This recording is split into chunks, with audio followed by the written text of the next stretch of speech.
ever, like, looked around at the extreme inequalities in the world and just wondered, why? Oh, absolutely. I mean, it's arguably the oldest human question. Right. Like, why are some people born into immense wealth and, perfect health, while others are born into grinding poverty or chronic illness?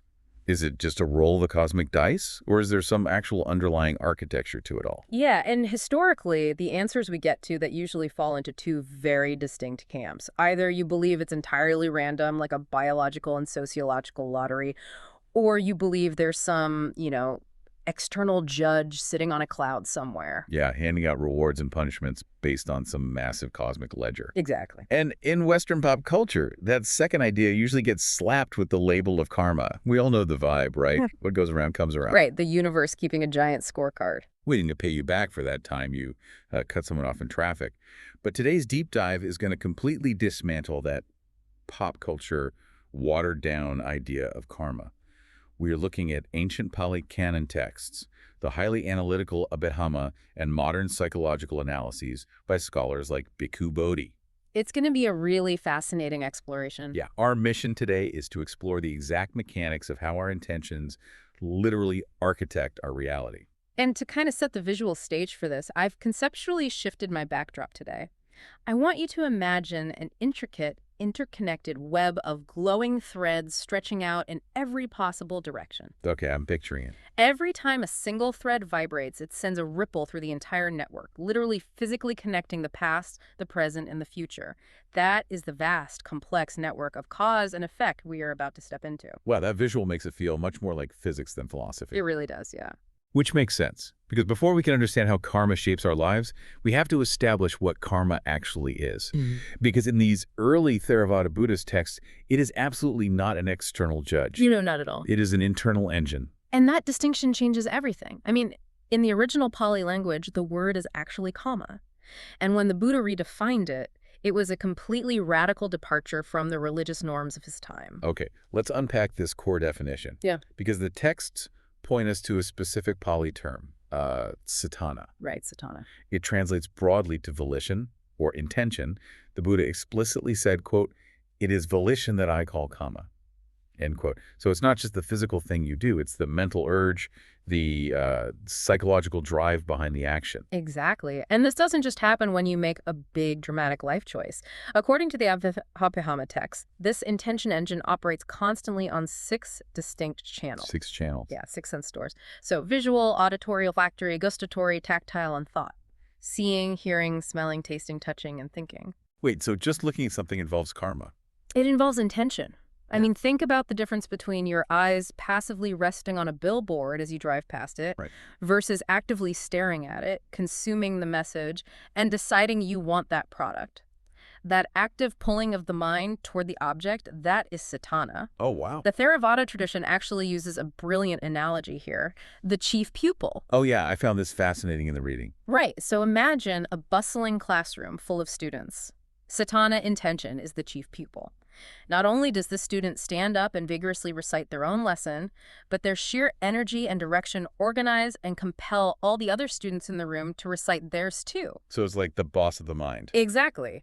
Intention coordinates all your other mental factors, your attention, your feelings, your focus, and it directs them toward a specific goal. And the mechanics of this get incredibly granular. The texts break down a fully completed karmic act into 3 distinct stages of intention.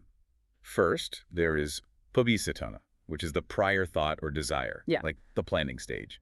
Yes. Second, Cetanā, the present intention right in the white-hot moment of doing the act. And third, Cetanā, the subsequent reflection or memory of the act after it's completely finished. To see why that matters, think about giving a gift to a friend.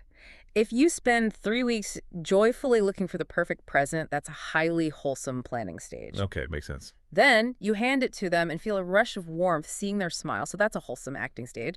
And a year later, you remember that moment and it still brings you peace. That's the reflection stage. Right. When all 3 stages align like that, the karmic impact, the weight of that action, is massive. But what if I am, forced to give a gift? Let's say it's an office Secret Santa for a coworker. I absolutely cannot stand. Oh, that's a great example. Right, so I resent buying the gift, so the planning stage is negative. Yeah. I fake a smile when I hand it to them, so the acting stage is corrupted by deceit. And afterward, I just feel annoyed about the money I spent. Exactly the point. The physical action was identical. You handed a box to a human being. But the karmic weight, the Cetanā, is entirely different. In the first scenario, you're training your mind in generosity and joy. In the second, you're training it in resentment and deceit. That really makes me want to test the limits of this definition because, okay, let's think about driving a car. The car moving down the road is the physical action, but Cetanā is your active choice to turn the steering wheel. Right. So if I am walking down the sidewalk and I accidentally step on a bug, I physically perform the action of crushing it. But my hands were on the steering wheel. I didn't intend to do it. Yeah. Am I generating bad karma? Under this framework, no. Really? Like, yeah, if the intention, the steering isn't there, the karmic weight simply isn't there. One of the Mahayana commentaries uses a magnetic analogy that pairs perfectly with your steering wheel idea. Okay. It says, intention is what moves the mind forward toward an object, quote, just as iron cannot but be attracted by a magnet. If that magnetic pull to harm the bug doesn't exist in your mind, you haven't planted a seed of harm. Wow, that must have been a huge relief to hear back then. Oh, it was a philosophical earthquake. The Jains, who were contemporaries of the Buddha, believed that stepping on a bug accidentally did create terrible karma because they viewed karma purely as physical action. Right. We'll talk more about them later, but the Buddha revolutionized this whole concept by stating unequivocally that it is the mind, the intention, that creates the reality. So if intention is the steering wheel, the next logical question is, where exactly is it driving us? How does this invisible internal psychological mechanism create the very visible external disparities we see in the physical world? Yes. Which brings us to the Kusala Sutta. Also known as the shorter analysis of action. This is the foundational text where we see this theory applied directly to the questions you asked at the very beginning of this deep dive. Yeah, so a student named Subha approaches the Buddha and basically demands an explanation for human inequality. He says, look around. Why is there baseness and excellence among humans? Why are some people chronically ill and others healthy, ugly and beautiful, poor and rich, ignorant and wise? It's quite the list. It is. And the Buddha's overarching answer is simple but heavy. He says beings are, quote, heirs to their karma. It is the ultimate statement of radical personal responsibility. The conditions of your life are the direct inheritance of your past intentions. In the text outlines specific correlations which are intense. Harm and violence lead to sickliness, while harmlessness leads to health. Ill temper and anger lead to ugliness, whereas patience leads to beauty. Notice the direct symmetry there. Yeah, envy makes you uninfluential. Rejoicing for others brings influence. Not giving leads to poverty. Generosity leads to wealth. Not asking wise questions leads to stupidity. Seeking wisdom leads to discernment. The external condition is a perfect mirror of the internal action. I have to stop you there, though, because reading that list, it can feel incredibly harsh. It really can. Are we really saying that if someone is physically conventionally ugly, it is definitively because they were a rage-filled, terrible person in a past life? That sounds like a really convenient way to blame victims for their circumstances. That is the most common modern critique of karma, and it's a vital one. What's fascinating here is that early Buddhism views the external cosmos as a direct reflection of the internal cosmos. The texts do speak of literal rebirth across multiple lifetimes, which, requires a leap of faith for a secular reader. Sure. But let's look at the immediate psychological reality, which is entirely observable right now. Okay, how so? Well, think about someone who is habitually angry, someone who lives in a constant state of ill temper and rage. Physiologically, their cortisol levels are spiked, their facial muscles are chronically tense, their jaw is clenched. Over time, that anger literally contorts their physical presence. More importantly, their vibe, their energy, becomes deeply unattractive. People pull away from them. They become socially isolated. In a very real, present moment sense, their habitual anger has made their reality ugly.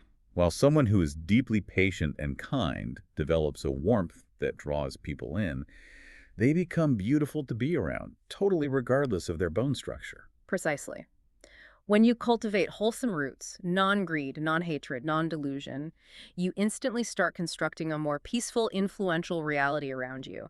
Your internal state manifests your external environment. That makes a lot of sense. And the text emphasizes that you're never locked into your current state. The Buddha outlines 4 trajectories for individuals.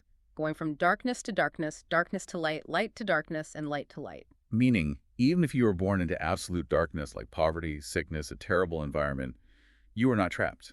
Your present intentions can steer you toward the light. Which is the perfect bridge to the mechanics of how we actually steer. Right, because this brings up a massive philosophical paradox. If my past actions dictate my present circumstances, my wealth, my health, my environment, do I actually have free will right now? Or am I just sitting in a theater watching a pre-recorded movie of my past mistakes play out? And that was the great philosophical debate of the ancient Indian world. Yeah, the texts detail the historical context of the Buddha's realization, and he had to navigate between two major opposing camps. On one side, you had the Jains. They believed in strict linear determinism. To them, everything you experience right now is the direct, unchangeable result of your past karma. Which led to some extreme behaviors. If you believe every action creates karma and all karma keeps you trapped, the only logical solution is to stop acting entirely. Just freeze. Basically. Jain monks would sweep the path in front of them to avoid stepping on insects, and some would eventually engage in slow suicide by starvation, believing that by stopping all physical action, they were stopping the karmic engine. It's a terrifying kind of paralysis. But on the other extreme, you had the Lokayatins. They were the materialist hedonists. They believed everything was completely random and uncaused. Right. You die, you rot, nothing carries over. So eat, drink, and be merry, because your choices have no cosmic weight whatsoever. And both extremes destroy the motivation to be a good person. If everything is predetermined, your moral choices don't matter. If everything is random, your moral choices also don't matter. The Buddha rejected both and found a middle path, a principle he called Ida Pakayata, or that conditionality. Yeah, that conditionality. So it's a mix of linear causality, meaning your past absolutely impacts your present situation, and synchronic causality, meaning your present choices impact your present experience in real time. Yes. And because both of these forces collide in the mind, human effort actually matters right now. To borrow a concept from modern systems theory, it's a non-linear dynamic feedback loop. Here's where it gets really interesting. Think of it like holding a microphone right next to a speaker. Your past actions, your old karma, are the initial sound coming out of the speaker.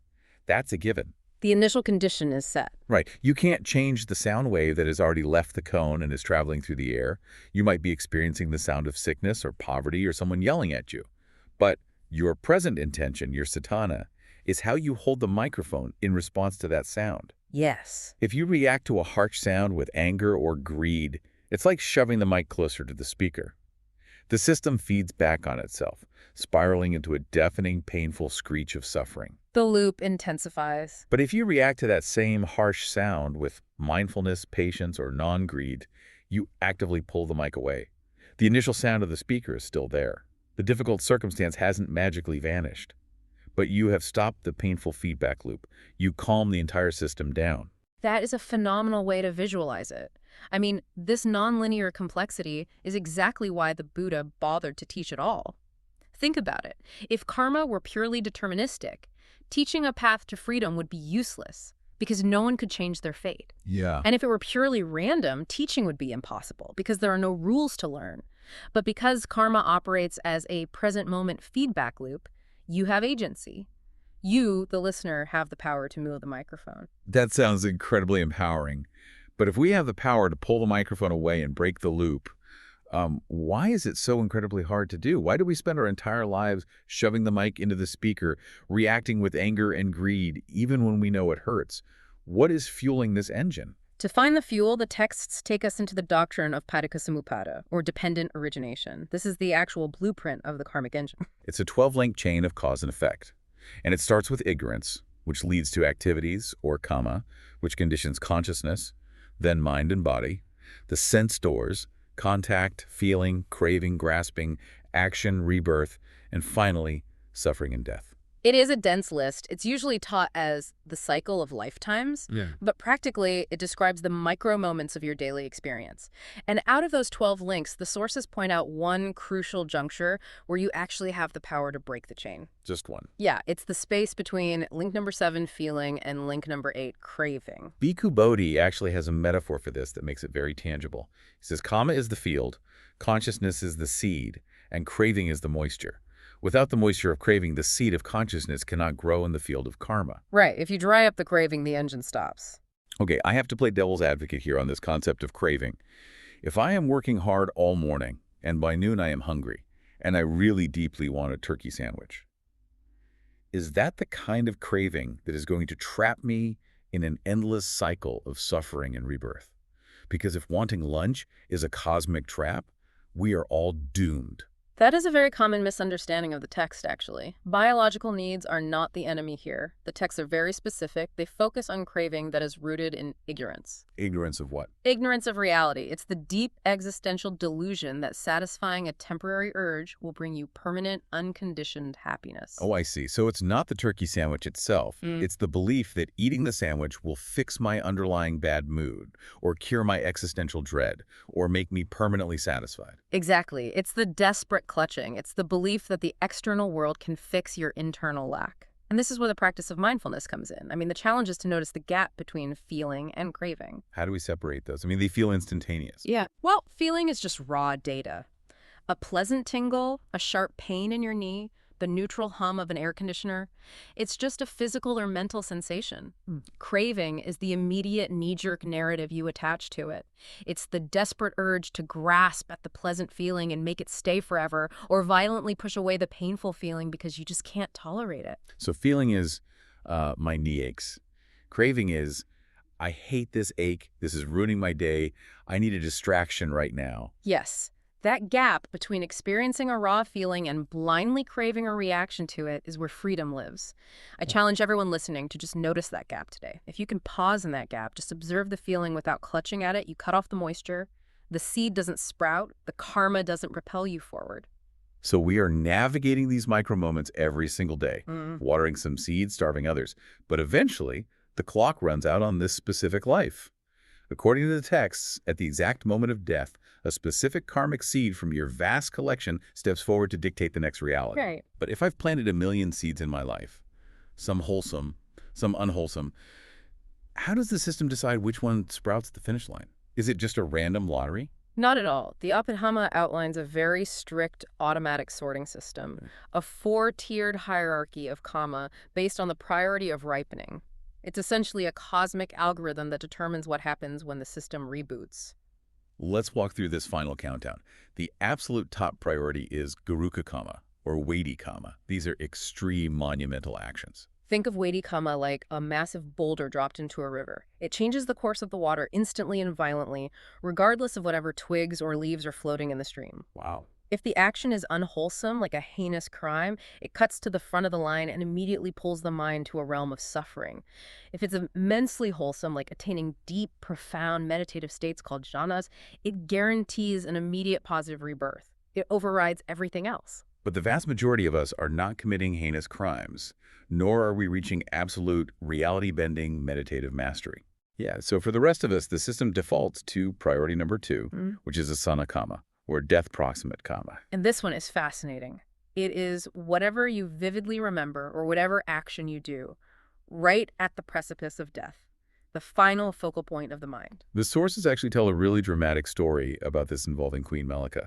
She lived a highly virtuous life, full of good deeds, generosity, kindness, but right at the moment of death, a memory of a single, secret, unethical act she had committed years ago flashed into her mind. Right. She died with that memory as her focal point. That proximate karma took over, and despite decades of good deeds, she had to endure a hell realm for 7 days before her good karma could finally step in and rescue her. It perfectly illustrates the intense vulnerability of the mind at the moment of dissolution. Whatever you cling to in that final panic dictates the trajectory. Wait, if proximate karma is that powerful, isn't that a massive loophole? Is it basically like cramming for a final exam? Could I live a terrible, selfish, destructive life for 80 years, but then on my deathbed, hire a monk, do some deep breathing, think really peaceful thoughts, and cheat the system? It's a clever thought, but if we connect this to the bigger picture and the actual mechanics of the mind, the answer is a resounding no. And that brings us to the third priority, which is the true driver for most of us, echa karma, or habitual karma. This is the action you do repeatedly, constantly, day in and day out throughout your life. The things you do on autopilot. Exactly. The reality is your habitual karma is what trains your neural pathways. It trains your mind's default state. If your habit for 80 years is anxiety, greed, selfishness, or anger, that is exactly what your mind will default to when the ultimate panic and dissolution of death sets in. Gives us all you know. Right, you simply won't have the mental muscle to conjure peace. You can't fake peace at the finish line if you haven't practiced it during the race. That is incredibly sobering. You fight how you train. If you practice letting go of petty arguments now, you are literally training your mind to let go during the dying process. Queen Malika's slip was a rare exception, a fluke of memory, which is why her suffering only lasted 7 days before her immense, habitual good karma took over and righted the ship. But for most of us, habit dictates destiny. Which leaves the fourth and final tier, Paṭiccasamuppāda, reserve, or cumulative karma. This is the vast backlog of random, seemingly insignificant actions. It is the cosmic safety net. If somehow there is no weighty karma, no strong proximate karma, and no distinct habitual karma, then a random seed from this massive reserve steps forward to provide the rebirth link, ensuring the cycle of consciousness continues. Every single intentional act, no matter how small, is logged in this reserve. Nothing is ever truly lost. We have covered so much ground today. We've journeyed from pop culture misconceptions through ancient Pāli texts, debated the limits of free will, and looked at the exact mechanics of how our minds build our worlds. So what does this all mean? Good question. Let's bring it all together for the listener. Karma isn't a magical judge in the sky keeping score. It isn't a cosmic payback system waiting to punish you. It is a psychological law of nature. Your intentions, your cetāna, are the steering wheel. Every single choice you make, whether it is giving generously to a friend, practicing patience when you are frustrated in traffic, or actively seeking wisdom instead of giving in to anger, is actively constructing your reality. Absolutely. You are holding the microphone, and you dictate whether the feedback loop screams or sings. You're building your world both in this life and whatever comes next. And that leads to a final, lingering idea I want to leave with you to mull over. It builds on that last tier we discussed, reserve karma. We usually think of reserve karma as the bottom of the barrel, the insignificant stuff, the leftovers. Right. But think about the sheer volume of choices you make in a day. What if the way you silently judge a stranger on the train today? Or the tiny fleeting moment of unacknowledged patience you show a frustrated coworker tomorrow? What if that is the exact piece of reserve karma that steps forward to tip the scales in a crucial future moment? Oh, wow. That changes the weight of a normal Tuesday completely. If every mundane, passing choice is permanently stored in the vault of your consciousness, there are no throwaway moments. Everything counts. The glowing threads are always vibrating. So the question we leave you with is this. Knowing that you are the architect of your reality, how will you use this present moment? A profound question to end on. Thank you so much for joining us on this deep dive into the mechanics of karma.